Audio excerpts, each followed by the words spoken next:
আসসালামু আলাইকুম ভিউয়ার্স, আজকে আমরা দেখব কিভাবে পিওর হোয়াইট শার্ট করতে হয়। প্রথমে আমরা এর জন্য সিলেকশন করে নেব।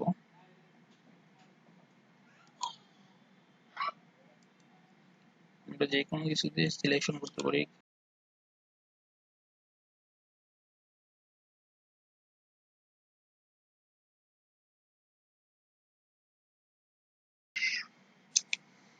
সিলেকশন হয়ে গেল। এখন আমরা সিলেক্ট অবস্থায় প্রথমে আমরা ফরগ্রাউন্ড কালারকে আমরা নিয়ে একটু হালকা একটু ড্রাগ করে নেব।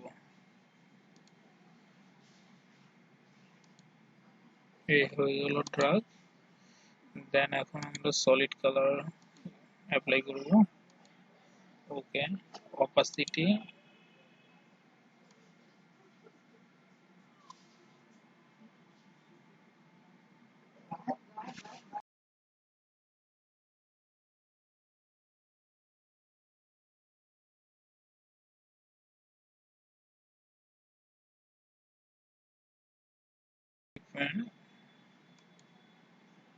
হয়ে গেল। এখন opacity আস্তে আস্তে বাড়িয়ে দেব। এই হয়ে গেল আমাদের পিওর হোয়াইট।